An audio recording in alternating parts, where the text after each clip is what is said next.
Morning, mathematicians. We're back at it. Another day, another proof, another roof, as Erdish would say. But I'm under the same roof.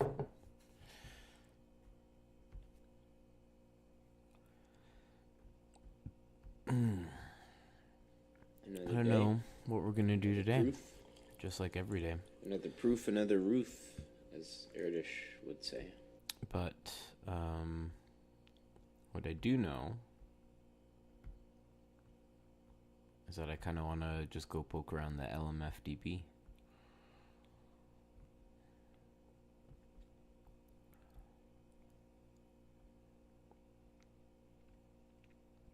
Actually, we'll see what Reddit has to offer. But then we might go poke around the LMFDP. Good morning, Edit Smith. First in chat champion of the world.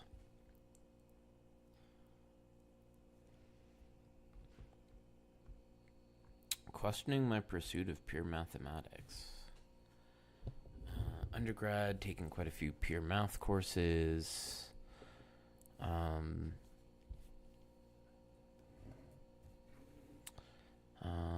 But lately had some doubt, at the risk of sounding shallow. Not shallow at all. Make enough money to live a decent lifestyle. That's not shallow at all.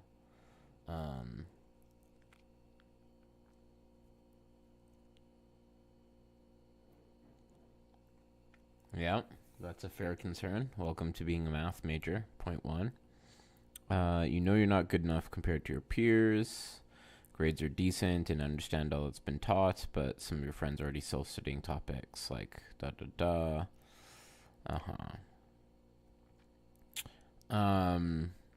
Well, that's not necessarily true. You might be picked. Like, just the fact that they're self-reading algebraic geometry or category theory isn't gonna make that difference. You can definitely still go pursue grad school 100%. But there's other kinds of applied math that aren't optimization or numerical analysis. So those are things to consider. Since this post isn't specifically asking for career prospects or choosing classes, not in violation of Rule 4. I don't even know what Rule 4 is. Yeah. There was a lot of other options at the intersection of that's at applied math. And what, did they say physics as well? Or no?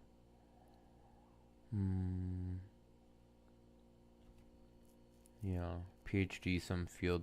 I mean, definitely number theory and abstract algebra have applications in cryptography. So, yeah. Programming too and have good grades. Yeah. I mean, I think there are ways to strike a balance between interest and making money, but it is kind of a choice. Yeah. Do you want to be financially secure or do you want to do cool stuff? Like I've told you guys before, the real move is to just go into math finance and retire at my age. That's the real move. You were just reading this post and then saw the notification. Nice. Samesies.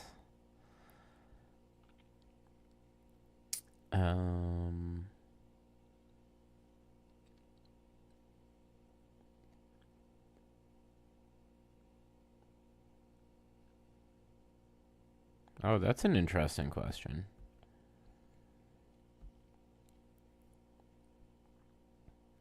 I guess the proportion, I guess it shouldn't be so hard to determine. Good morning, Paul Maurice. How are these choices distributed amongst all of Q?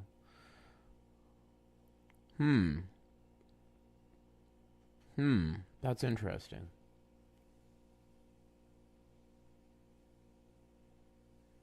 I kind of don't want to look at other people's answers just yet.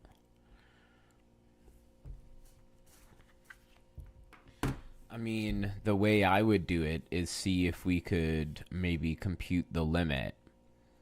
The limit of n as n approaches infinity of this would be the proportion. So this would be all sort of distinct rational numbers. So R and S, say in lowest form, where R and S are both less than n. And let's just do in the positives for a minute.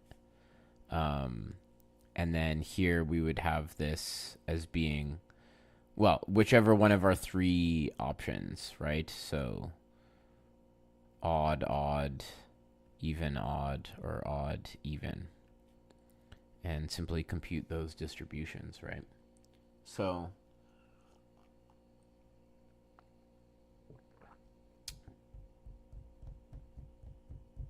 yeah. I mean, I'm guessing just purely vibing out here that we could split it roughly in half in terms of odd and even denominator. So I'm guessing that rational numbers of the form having an odd denominator make up overall 1/2. And so therefore rational numbers having an even denominator make up 1/2.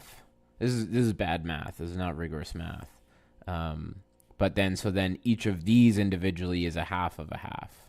So these are each actually a quarter. I mean, as a first pass vibes based proof, that seems, but that's then very interesting, right? That's curious to me. Really? Like twice as many rational numbers, in some sense, have even denominator?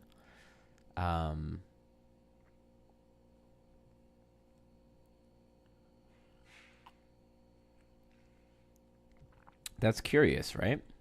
But that seems right. Okay, now I'm ready to go look at other people's answers. I kind of want to do the hard work, but I don't know.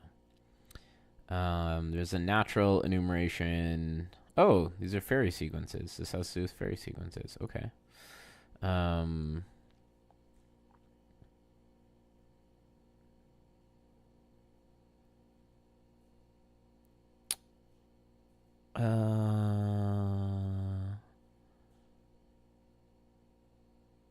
Evenly as distributed as possible. Really? They will enumerate all positive rational numbers at any time. Does that really answer the question? Oh, I gotta plug in.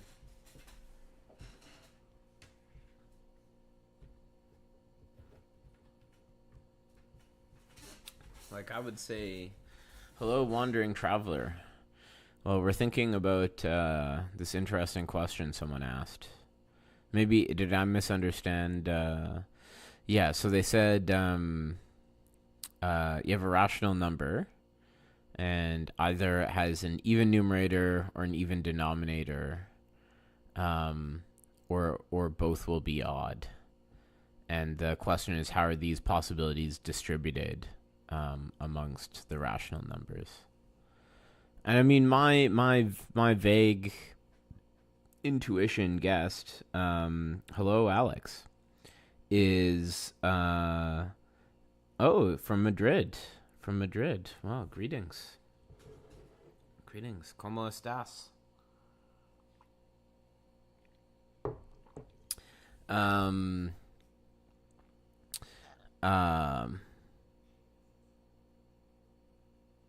Anyways, sorry. Brain fart. Coffee's still kicking in. Yeah, my vague explanation of this is that, well, all rational numbers can be split into odd and even denominators, and so the odd denominator should take up half, and the even denominator should take up half.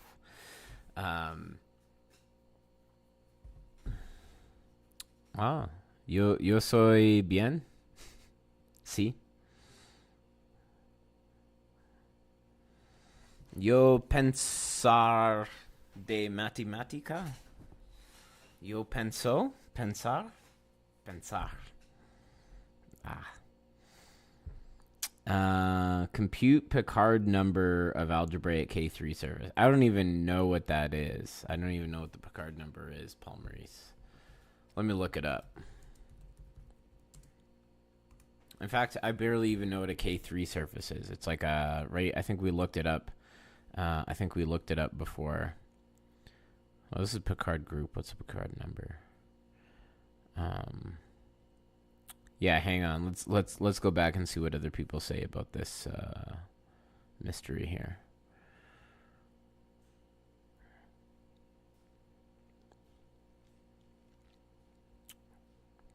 Okay, looks like we're getting into it. Oh, this person's saying the same frequency as well. So I guess my intuitive thing is wrong. Because I guess, yeah, I guess you're trying to make things like relatively prime, and maybe that's skewing the statistics somewhat. Oh, nice Spanish skills. Well, thank you. They're not. I don't know. If you say they're nice, I guess I'll believe you. Last year, I went to Mexico, and probably by the end of my trip there was the height of my Spanish speaking abilities, and they have significantly declined since then. You're studying applied math and on your last year, currently working on your bachelor thesis. Nice. That's an exciting place to be in. Peter the Bonsai wants in bio and wanting to get a second degree in math, but it'd have to be an online one. There's a good national university. Oh, and you're in Spain. Where you're from? Any recommendations? You'd have to self-teach most of the material. I mean, presumably, if you're already most of your way through your bio thing, then your bio degree, then presumably you have some skills for self-teaching. It's interesting that it has to be online. So, like, you can't do a double major or something, or a minor in mathematics, because that would be probably the best way to go. But yeah, if you just want to get a second degree through online, I don't know if I have any recommendations for that. I mean, one thing I would say is maybe try and tie your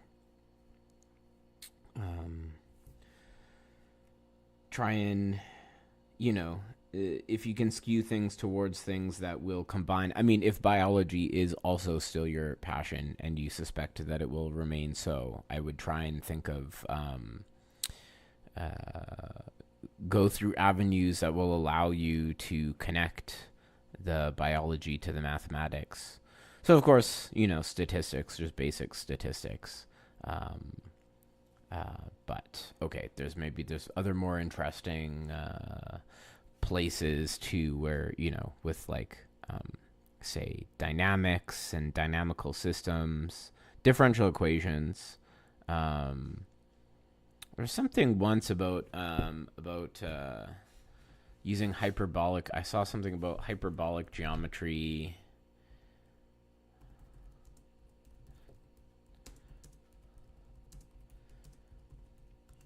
Something about hyperbolic geometry to study corals. Yeah. So, although I'm not sure how big of a field it would be to go study specifically the hyperbolic geometry of coral reefs, but keep those ideas in mind. And actually, there's a lot of cool. I don't know. Maybe this is like a silly question to ask if you know who Robert Sapolsky is in the biology world. But he has some great lectures and stuff where he talks about applications of game theory to biology, to like evolutionary biology and stuff. There are no double majors or minors. I see. And you want to do something relating to bio and math in grad school, statistical mechanics in non-equilibrium systems. Yeah, okay. So then, I mean, that gives you a clear goal of the parts that you want to try and focus on, as well as machine learning for neuroscience. Oh, cool. Yeah, I mean, so I wonder even... I don't know. I wonder even if it might be a better idea to focus on statistics. I don't know exactly. I mean, it sounds like the statistics skills will largely be more valuable to you. But, you know, for example, I do have a friend who like has a degree in statistics, went back, worked in industry for a bit, and then has come back to school because they wanted to improve their mathematical vocabulary and understanding to better understand, you know, because there's like slop, lots of slop out there, and they wanted to better understand like the mathematical underpinnings of like machine learning and other things along those lines. So, but yeah, I would lean into the stats. Oh, your first degree was in chem, and then certified in biotech. Now a master's in math. Funny. You are indeed a wandering traveler. You are indeed. Okay, I'm. There's a whole bunch of messages I've missed here. It'd be cool if I did a stream or just a normal video where I try to prove theorems that I've never seen before, just to see your thought process. Yeah, I mean, that's so. I'd be so exposed. Yeah, I could try it. I should try it, maybe. Or just do like a read a textbook and like do exercises. But I mean, what I obviously I haven't made a second video in my How to Prove It series, but my idea was to sit down and like try to in future ones like vocalize the thought process. Maybe even tackle some new ones, but I want those videos to be very instructive. But I would even maybe do a realistic, like I would take the wrong path purposely because I know it's something that I would have done. Like that's a rabbit hole I would have gone down. Purposely in that video, go down that rabbit hole, find the error and turn around. Because that's also a very realistic depiction. But yeah, maybe it's better to just do the real thing. I don't know.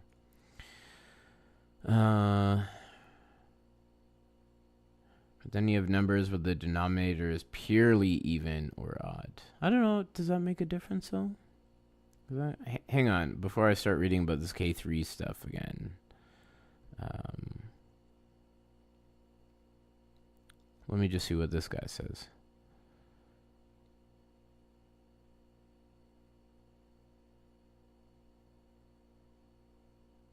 Yeah, okay. So he says at the same frequency.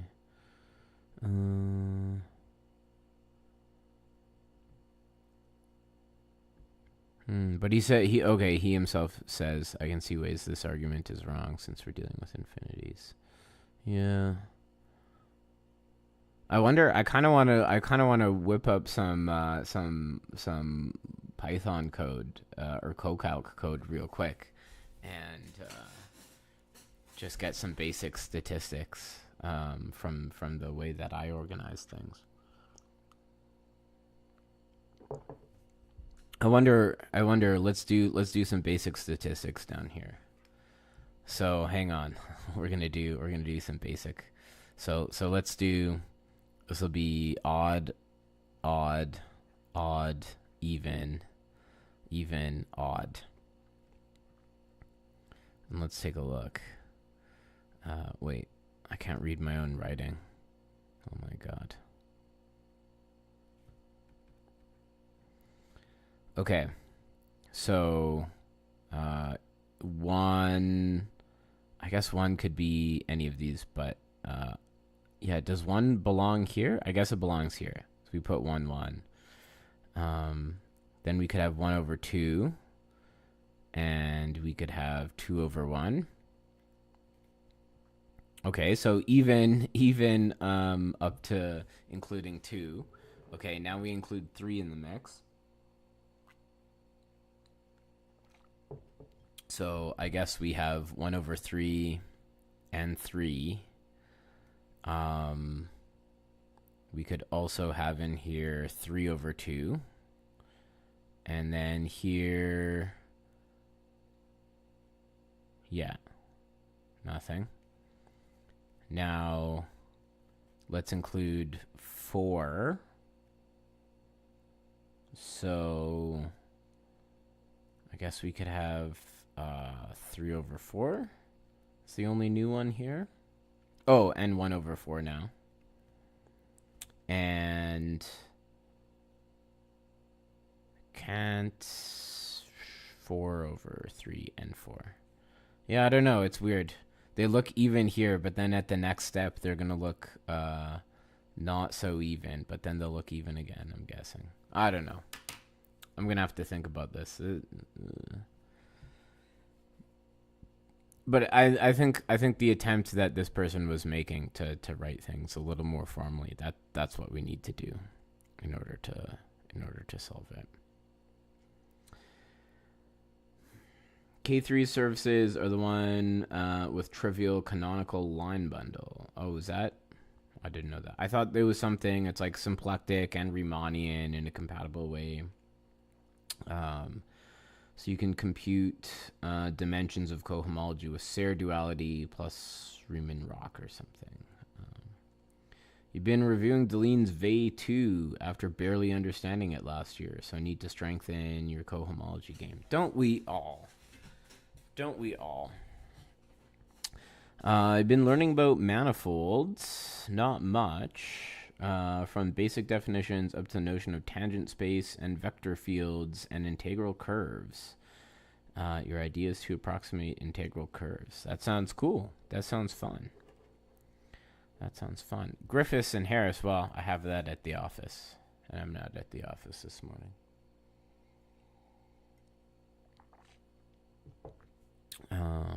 Let's see. Making our way down chat. Oh, 2/3. Did I miss 2/3? I did miss 2/3. Shame on me. Okay. Let's put in one more number. Let's go to 5.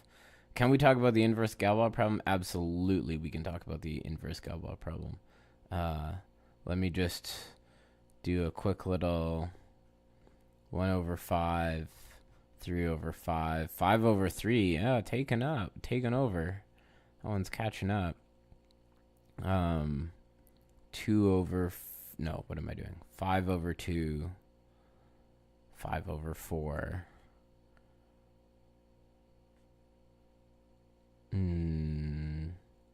2 over 5, 4 over 5. Yeah, maybe it is even. I feel like it's evening out as we get bigger. Okay. I'm starting to believe that it's even now.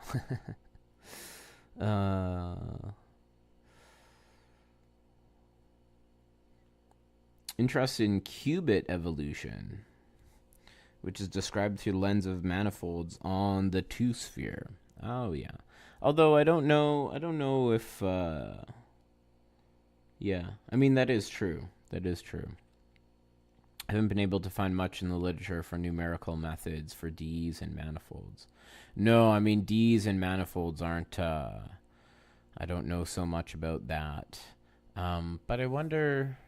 I mean, I don't think...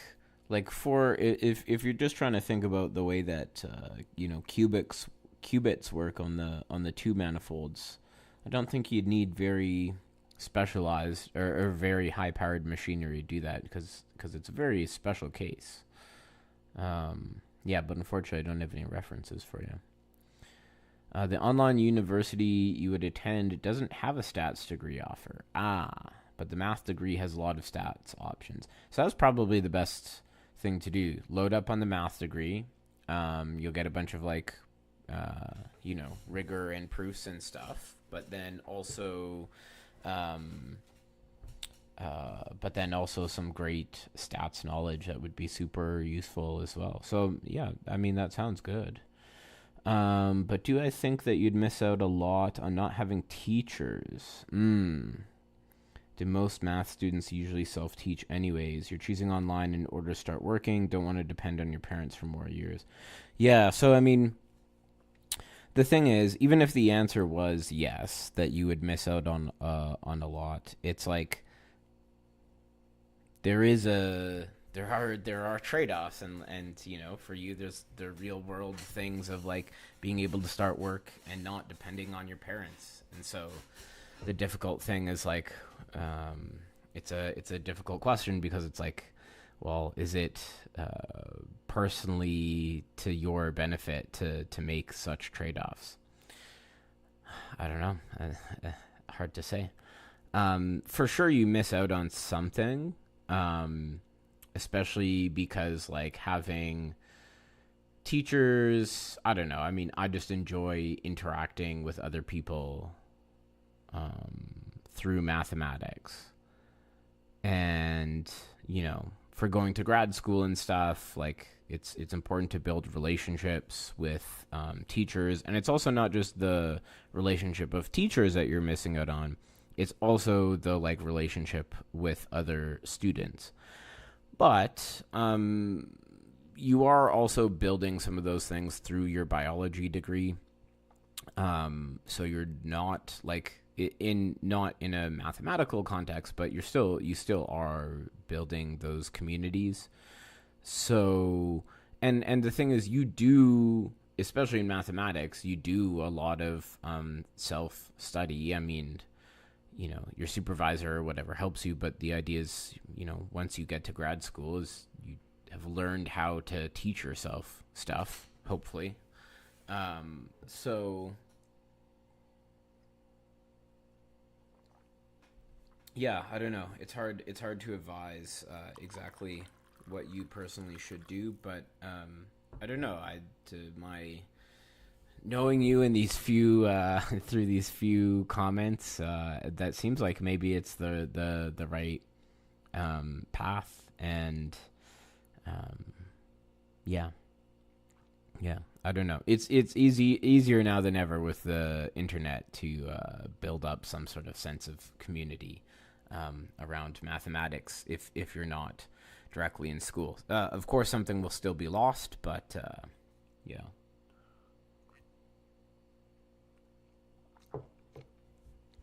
Langland's program containing quantum groups. How many quantum groups are there? I don't know. I don't know anything about quantum groups. Okay, inverse Galois problem. K3 is Calabi-Yau, so it simplifies it a lot. Yeah, not for me though. I don't know anything about it. I'm sorry. I'm sorry to let you down. Yeah, the inverse Galois problem. Well, let me see what's popping off on chat. So let me put this here. This is first. I gotta see what chat is yapping about, but first on the list is inverse Galois problem. At one point in my undergrad, I was convinced that that's what I was going to study in grad school. Have I checked the emails you sent? Yes. Sorry. Oh man, I meant to open that email before and then share it with everyone here. So I don't want to open my email on stream. I meant to make myself a note to share those. Okay, I'm going to try to remember. Sorry, I have not yet investigated the Math Twitch community. I actually haven't opened your email, but I saw that you sent the email. Thank you very much for it. I'm so sorry. I've just been... I have a lot of unread emails in my K-Theory tutoring account. What about 5/1? Did I miss that too? Wait, we have it somewhere, right? Oh my god. We don't. Okay, every time someone mentions a number, I'm going to put in one more. Now we try 6. Now we try 6. Now we try 6. So, we get 6/5, because we already have 6/3. Oh, no, crap, that's in the wrong column. We got 6/5. And 6. And 1 over 6. Can't do 3, not 3, not 4. We could do 5 over 6. Yeah. I don't know. Seems even. It seems like it's gonna be even to me. Still seems that way. Could I explain how to derive the qubit dynamics? Nope. Sorry. I don't know how to do that. Haven't been introduced to them yet, and once you looked at the block sphere thing, you didn't get a good understanding of how to obtain the coordinates. Could I go through the way in which we can describe a qubit state with points in a sphere? Not today. I would have to review how all that works, unfortunately. Sorry. I mean, I think the basic idea is, well, why is one qubit a sphere?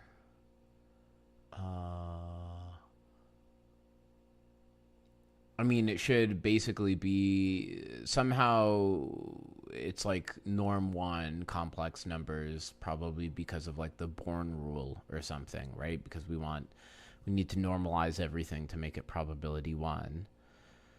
But why is a single qubit a sphere? Oh, because I guess it's a pair of complex numbers.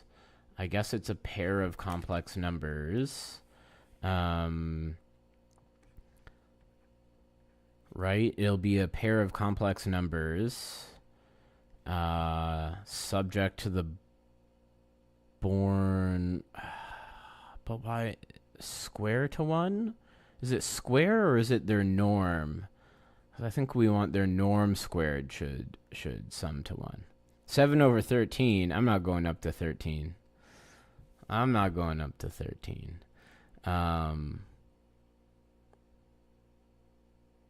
Yeah, single qubit is norm 1. Yeah, exactly. But is it separate like this? No, I guess it's just the norm. I guess it should just be like the complex norm of it should be that. Yeah.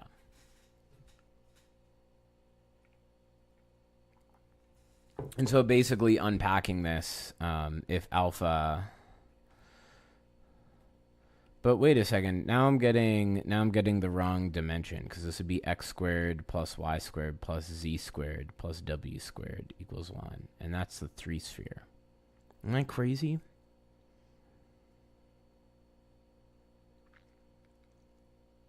There's a normalization coefficient to take care of the norm.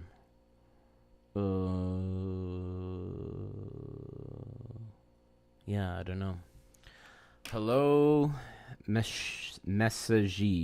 I'm so sorry. I have no idea how to say your name correctly. But I think I've seen you in a bunch of other Discords. I think we're both in a lot of the same Discords.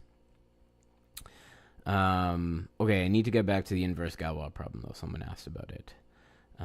Didn't know math V-tubing was a thing. Depression and get depressed with all the algebra. Yeah.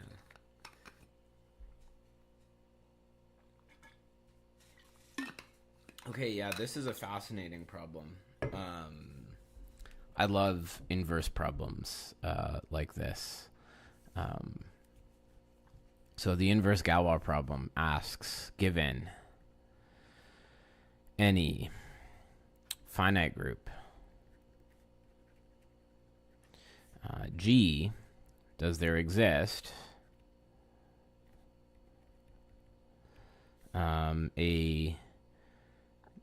I guess, does it need to be Galois extension specifically? Or can it just be any number field? And is it over Q? I think it has to be extension of Q specifically, I think. I'm pretty sure it's specifically a Galois extension of Q, such that, although I don't know if we even know it for an arbitrary extension, such that G is isomorphic to here. Actually, I had I don't know, I think did I just do part of it in class, or maybe I had them do part of this as homework. Was to prove it for the abelian case. So um, fun fact, the group what? That's simple? Really? I don't believe you. Sorry, this should be C.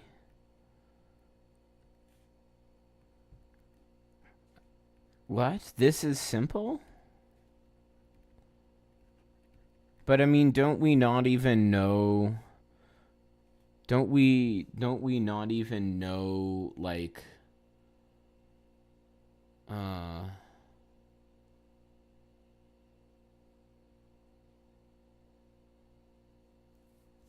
what?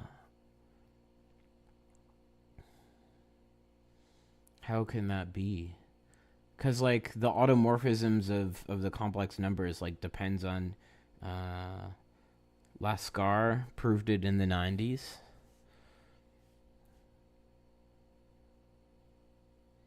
Assuming the axiom of choice or not? I guess you need to say what automorphisms are here. So really it's a simple group? Oh, I guess it's an yeah, okay.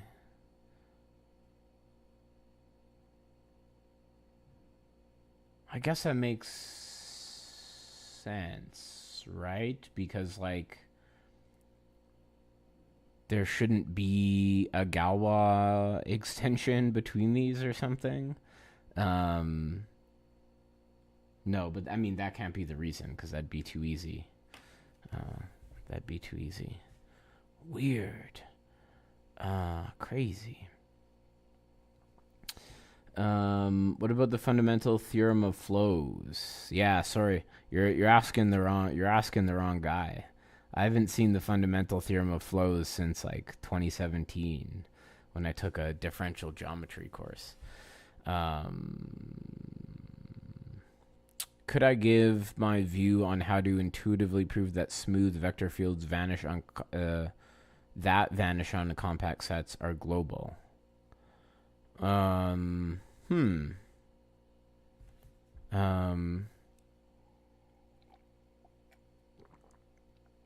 Yeah, that's true. I shouldn't write. You're right, John. I shouldn't even write gal here. I should just write ought.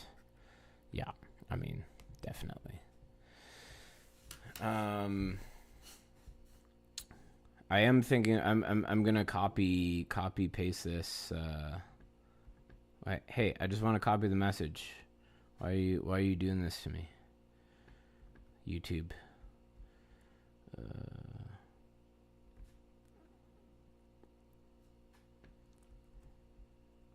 Let's check out this reference. I am. I haven't. I'm still thinking about this question though about the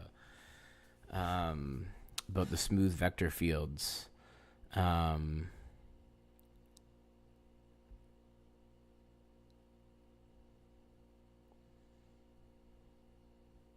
Is this it? Yeah. Hey, yeah, but I'm curious. This thing about the smooth vector fields. So smooth vector fields that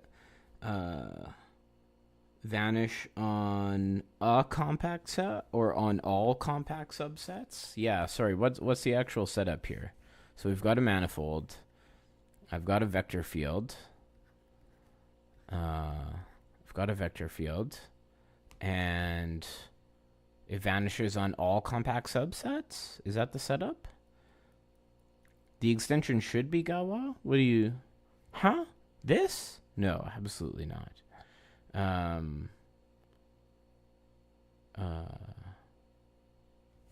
What? No, we're definitely not taking the algebraic closure of Q to be C, because it's not. This is the algebraic closure of Q, and this is C. And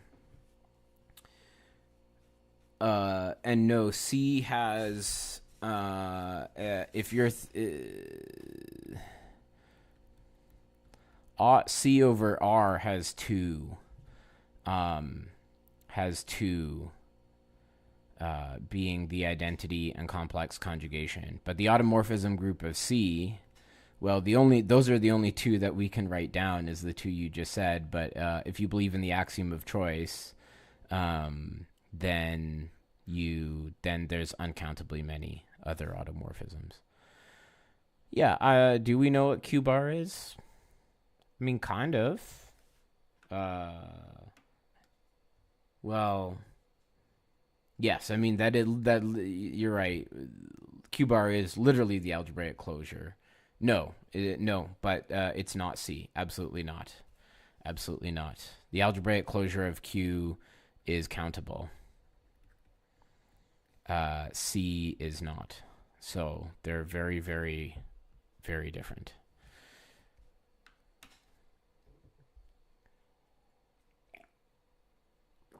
Then it's not defined? What do you mean? What isn't defined?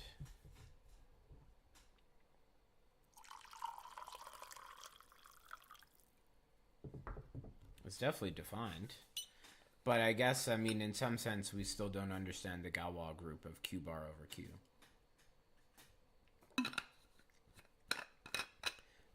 Yes, but that's not what it means to be the algebraic closure, wandering traveler. C is an algebraically closed field that contains Q, but that does not make it the algebraic closure of Q. And as Arad points out, there exist transcendentals. Yeah.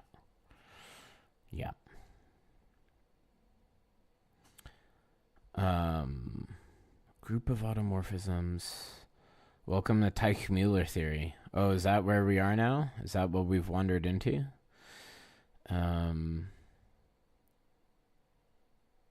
Yeah, okay, cool.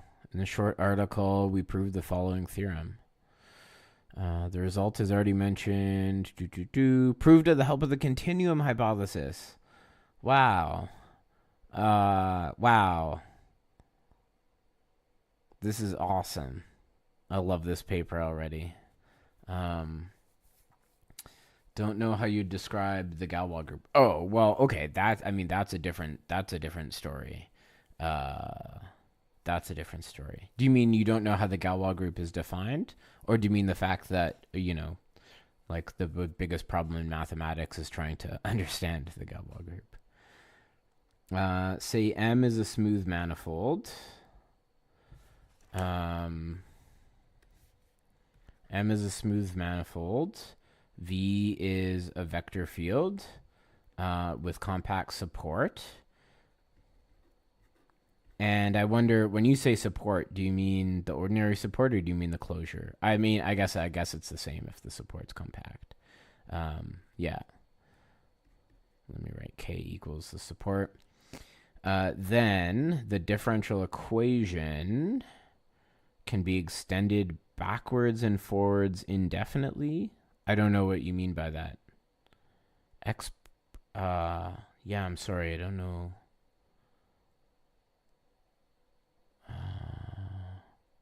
I'm not sure what that means. X prime equals Vx? I don't know what you mean by that, and I don't know what you mean by extended backward and forward indefinitely. I'm sorry. Where are we getting that Q bar is countable? So, I mean, basically all you're adding is, so let's give an upper bound for Q bar, right? Because Q bar is not going to contain any transcendentals. It's just going to contain the things that, basically we just need to add to Q enough stuff to make every polynomial factor, right? So let's think about it.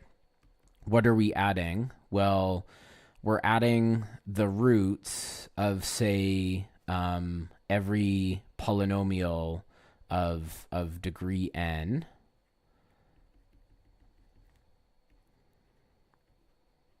right? So summing over n greater than or equal to 0. And so in each of these, so I mean the roots of, right? I shouldn't write equals here, but like we're contains or is contained. Yeah, I mean, okay. There's technicalities here, but okay, sort of, kind of equals. What is it? We're adding the roots of every polynomial with rational coefficients. So let's look at each one of these sets, right? The polynomials. How many polynomials are there with rational coefficients? Well, we have a q amount of choices here. Well, actually, technically, q minus 0, because we want this to be the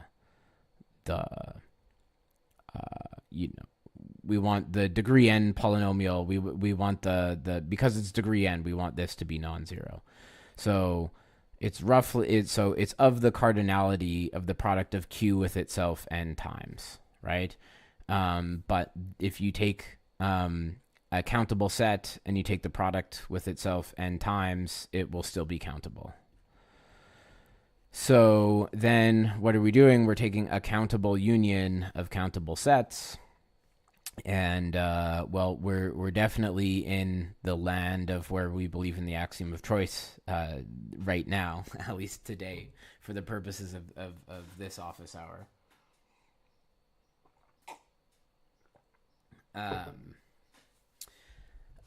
Then a countable union of countable sets is countable.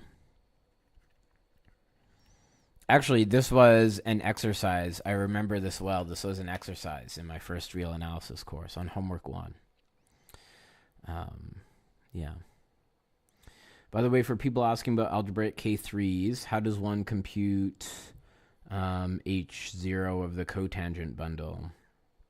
Or equivalently, H1 or H2? Can relate them with Riemann-Roch. Harry-Ball theorem might be useful, maybe. Like unstable and stable manifold? Yeah, I don't know. In time, like there's a function which solves T in R. Yeah, I'm sorry. I'm just I got there's some. I'm still not understanding the way that you're phrasing the problem, Alex. So I'm sorry for that. But yeah, like I don't understand what does x prime mean? What is x as a function, for example?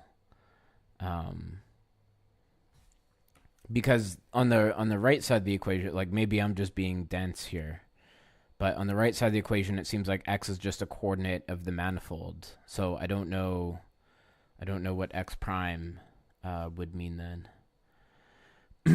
Oh, but it looks like Arad is helping you in chat. Use Picard-Lefschetz existence and uniqueness theorem to get extension to each neighborhood of a point, and then by compactness, you only need finitely many. Okay.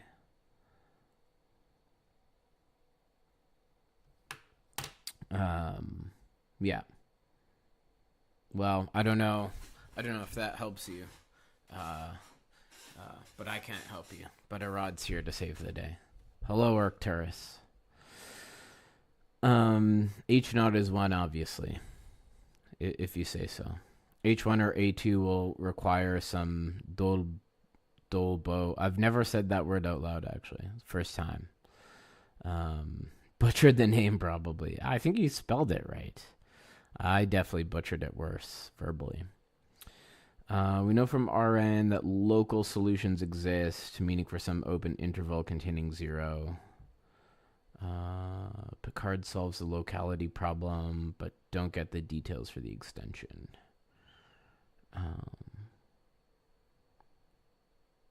Uniqueness should show they agree on overlaps.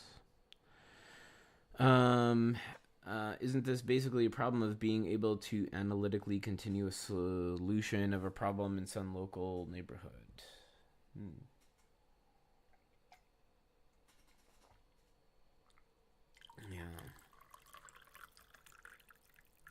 Oh, I see. I see. I see. I see. I see.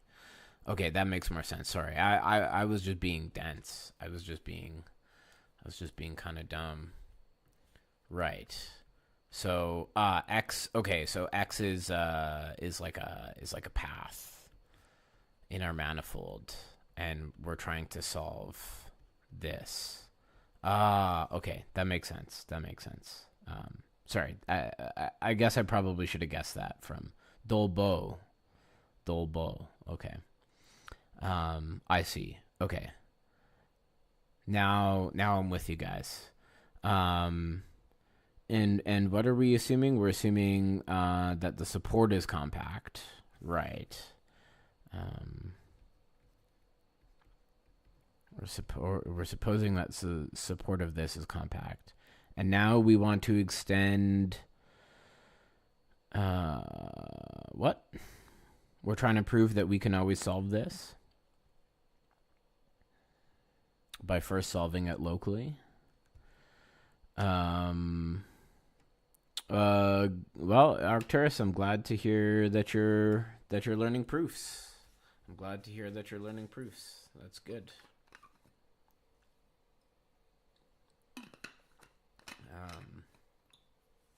Hopefully, you've got someone to look over your proofs and make sure you're on the right track.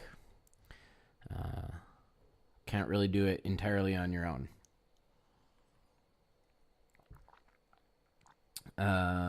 You're just talking about regular old sheaf cohomology on a variety. If the K3 is a quartic hypersurface in P4, then you can compute that H naught is trivial. Okay. I don't know how that works. I have no idea how that works. On the cotangent, zeroth order cohomology will be generated by constant section. Guys, I'm so lost right now.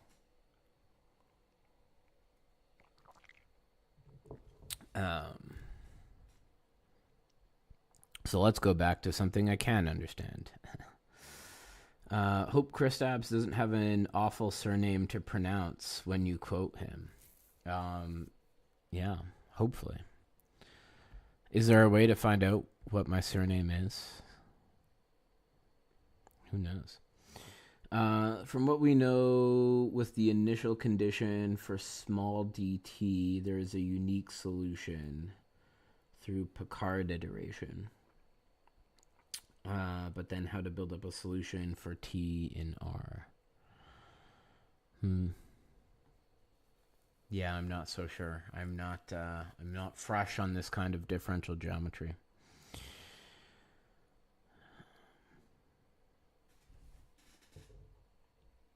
So let me recede back into algebra land where I'm more comfortable. I do want to know the solution to this problem though. If like Arad, if you want to email me a solution or something, it seems like maybe you get it. I would talk about it tomorrow or something.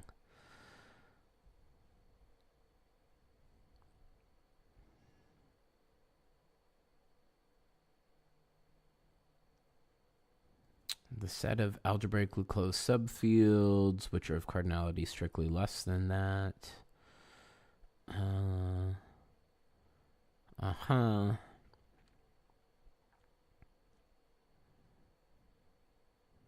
Interesting. So if we have an element of the automorphism group, I should say, and such a subfield are such that for all complex numbers that is algebraic, then that thing's the identity. Interesting.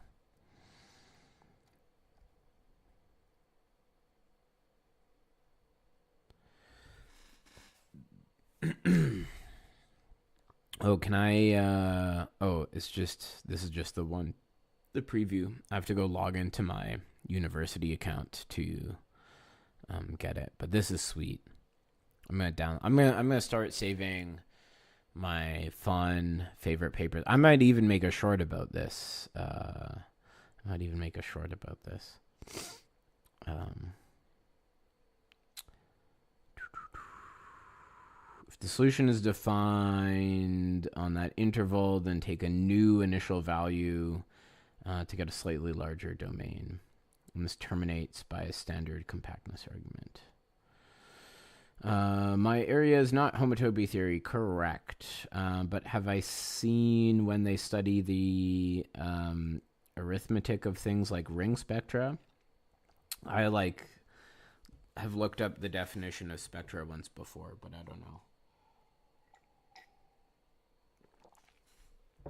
In the Langlands one, you were asking how many kinds of Langlands correspondences are there, since one involved quantum groups. Oh, so how many types of Langlands correspondences are there?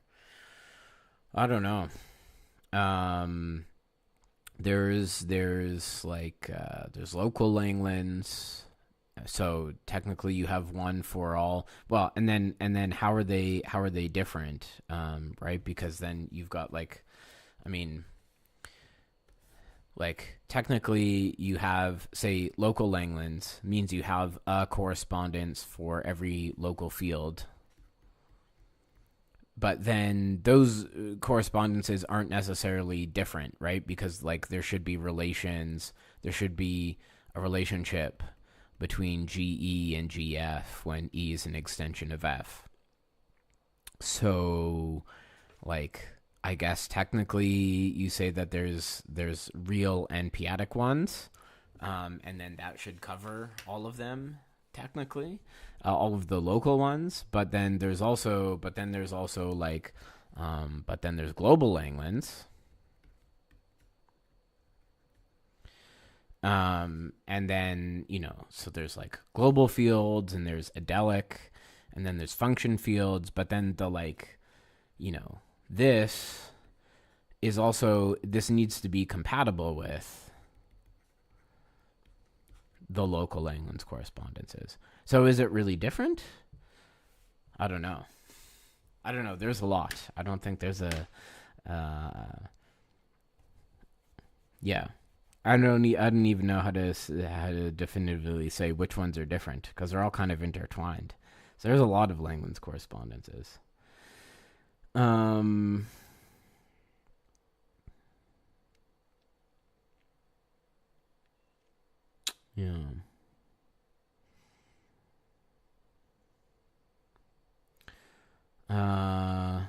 You also learned contradiction 2. You have a friend that looked over your direct construction proof. But who's your friend? Why do you trust your friend's opinion? Is your friend a mathematician? Is your friend an instructor at the university level? How do you know that your friend's opinion of what makes a proof good is good? Right? You need expert from someone who's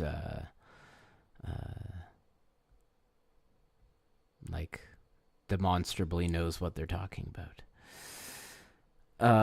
The details will take some care. Hodge number. Yeah. Anywho, I think we're gonna end it there for today. I think that's it for today, gang.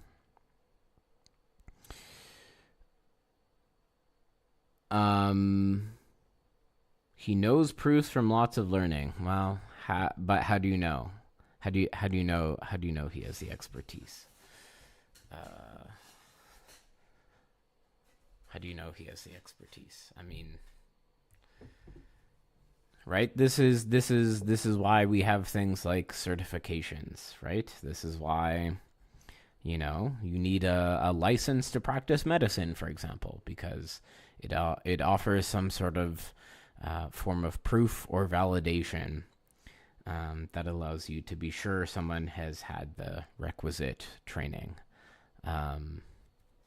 So if someone says, oh, they know proofs from a lot of learning, maybe that doesn't mean no, but it's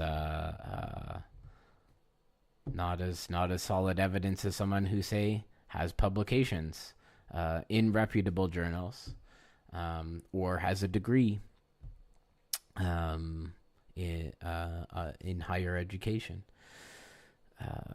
So, how do you know that the first? Yeah, Rod, you might have to. I'm logging off soon, so you might have to answer Alex's questions in the comment section afterwards, if you'd be so kind.